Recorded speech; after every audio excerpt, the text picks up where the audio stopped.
తెలుసుకొని గురుగారు మాటలు విని ధైర్యం తెచ్చుకోండి. వెస్టేజ్ లో నమ్మకం పెంచుకొని ఇప్పుడు వెస్టేజ్ చేస్తున్నారు. తొందరలో సార్ కూడా జాబ్ ఆయన మాటలు విందాం. ఓకేనా? ఒకసారి గట్టిగా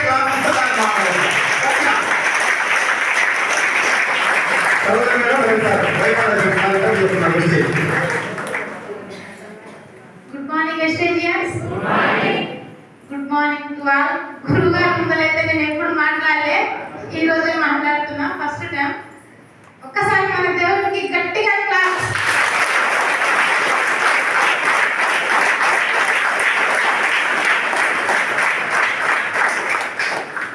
నాకు వెస్టేజ్ పరిచయం చేసింది పంచాయత్ సెక్రటరీ రాంబాబు సార్. ఒక్కసారి గట్టిగా క్లాస్.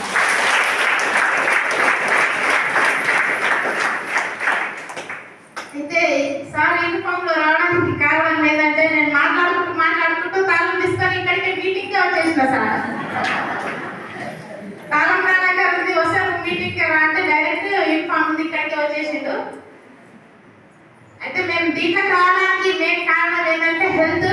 మా పాపకు హెల్త్ బాగాలేకుండే, నాకు కూడా హెల్త్ బాగాలేకుండే. సార్కి గ్యాస్ ట్రబుల్, చాలా హాస్పిటల్ తిరుగుతున్నాం కానీ వేస్టేజ్ నమ్మట్లేము. 4 months ఇంట్లోనే డ్యామేజ్ చేసుకున్న తర్వాత మన గురువు గారు మీటింగ్ ఇక్కడ మన స్టోర్ లో జరుగుతుందగా, ఒక్క మీటింగ్ రా అంటే ఒక్క మీటింగ్ వచ్చినా ఒక్క మీటింగ్ లోనే కనెక్ట్ అయినా సార్. నేనైతే ఇంకా ఆరోగ్యం ఉందని అంటున్నారు, ఇంకా డబ్బు ఉందని అంటున్నారు. సార్ జాబ్ చేస్తున్నారు. అదైతే నాకు ఎప్పుడు చిన్నప్పుడు నన్ను పెళ్లి చేసుకున్న కానీ నా మైండ్ లో రాదు అసలు. సార్ సంపాదిస్తుడు, నేనేం చేస్తున్నా ఫస్ట్ నేను చదువుకోవాలని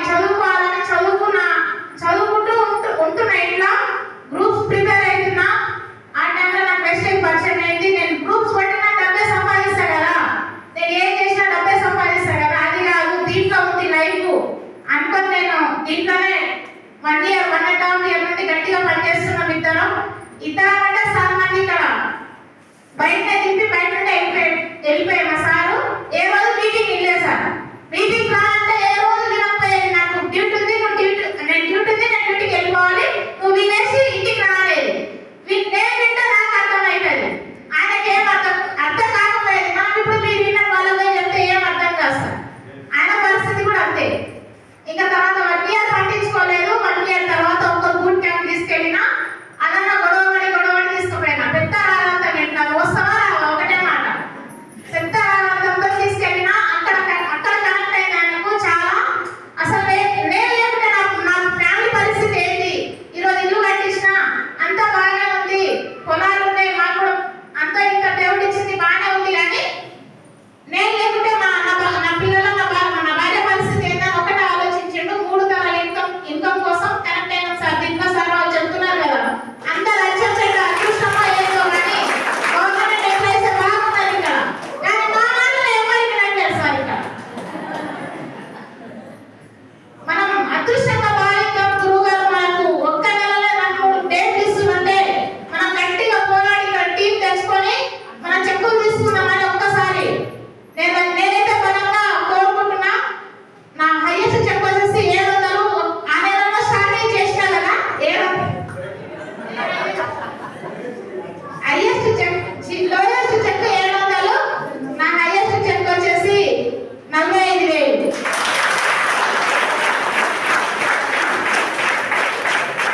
ఏ రోజైనా ఎవరు రాలేదని ఎవరు బాధపడకంటే, ఆ రోజులైతే చాలా స్పెండ్, ఇందులో అయితే చాలా వచ్చి ఇట్లా ఏడ్చిన రోజులు ఉన్నాయి మీటింగ్స్ కి. నాకు ఎందుకు వస్తలేరు, ఎవరు వస్తలేరని వస్తారు కానీ ఇక నిలబడకుండానే అందరినీ వెళ్ళిపోయే రోజులు ఉంటాయి. ఎవరు రాలేదని బాధపడద్దు. చిన్న చెప్పు వస్తుంటే కూడా పెద్ద చెప్పు వాళ్ళ మాటలు విని నిలబడాలి. దీంట్లో అయితే మనం అదే నేను చేసిన. నా గోల్ వచ్చేసి నెక్స్ట్ డిసెంబర్ వరకు నాకు 2 lakhs కావాలి, ఒక కార్ కావాలి. గట్టి goal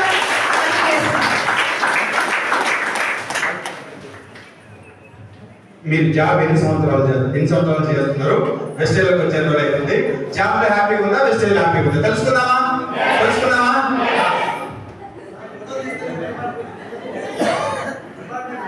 good morning to all.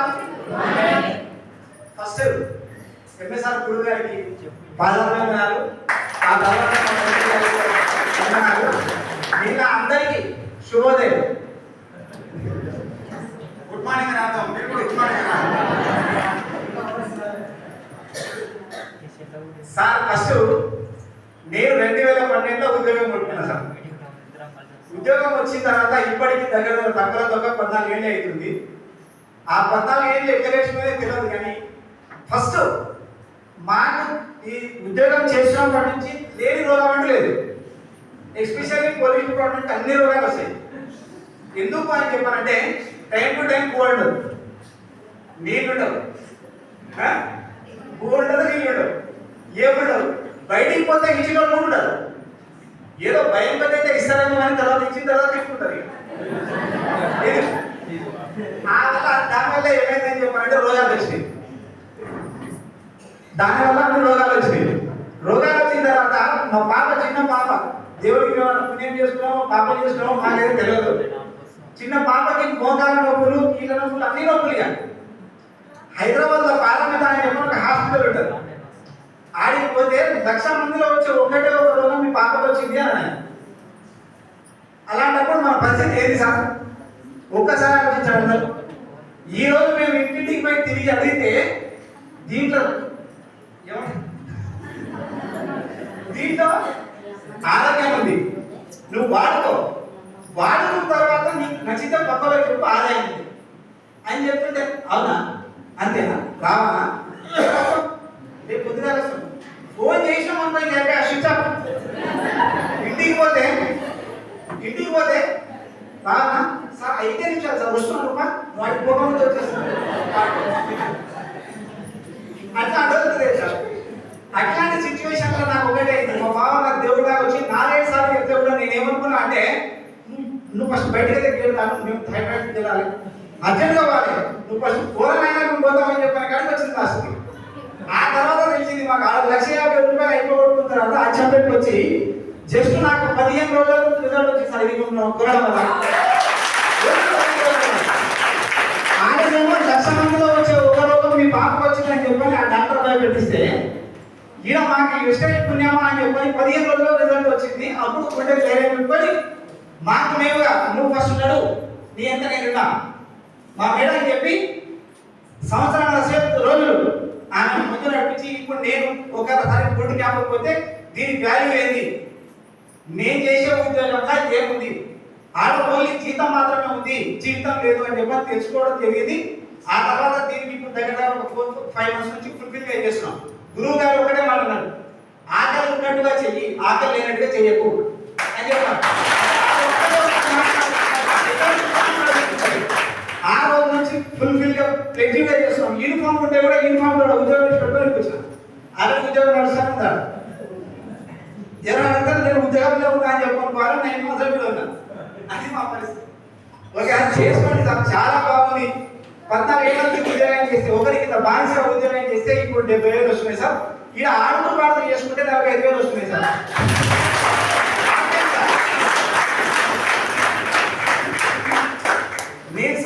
నేను చదివిన చదువు సార్ ఎంఏబిఎడ్ చేసిన, ఏది చేసినా సార్ ఇక్కడ లెక్చరర్ సార్ ఉన్నాడు. ప్రైవేట్ జాబ్ చేసినా, పార్ట్ టైం చేసినా, గవర్నమెంట్ ఉద్యోగం చేసినా, ఇన్ని పార్ట్ టైం చేసే ఎవరైనా ఇప్పుడు అనిపిస్తారా సార్? ఆడుతూ పార్టీ చేస్తే ప్రైవేట్ ఉద్యోగం ఎట్లుంటుందో, నేను డిఎస్సి రాసిన తర్వాత నేను ప్రైవేట్ స్కూల్లో చేసి ఆడ తెలిసింది, నాకు దాని వాల్యూ లేదు. ఆ తర్వాత గవర్నమెంట్ ఉద్యోగం దీంట్లోకి వచ్చిన తర్వాత కూడా దాని వాల్యూ తెలిసింది సార్. చేసుకోండి, ప్రతి ఒక్కరికి చెప్తున్నాను, నేను పేరు కొత్త వచ్చిన అందరికీ చెప్తున్నా. నేను ఉద్యోగంలో ఉంటూ చేస్తున్నా అని చెప్పాలంటే మీరు 100,000% చేసుకోవచ్చు సార్. ఈ కంపెనీ నుంచి ఇల్లీగల్ కానీ ఏమన్నా ఏ డౌట్ ఉన్నా నన్ను అడగండి, నేను 100,000% మీకు క్లారిఫై చేస్తాను సార్. అన్ని సర్టిఫికేట్స్ నా దగ్గర ఉన్నాయి. ప్రతి సర్టిఫికేట్ ఇంపోర్ట్ ఎక్స్పోర్ట్ ఏడ తయారవుతుంది, ఏమైతుంది అని చెప్పి మొత్తం అడగండి. ఎవరైనా అడగవచ్చు, మీకు ఏ డౌట్ ఉన్నా నన్ను అడగచ్చు. ఓకేనా సార్? చేసుకోండి సార్, చాలా బాగుంటుంది. వన్ సైడ్ మా గురువు గారికి పాదాభివందనాలు తెలుపుకుంటూ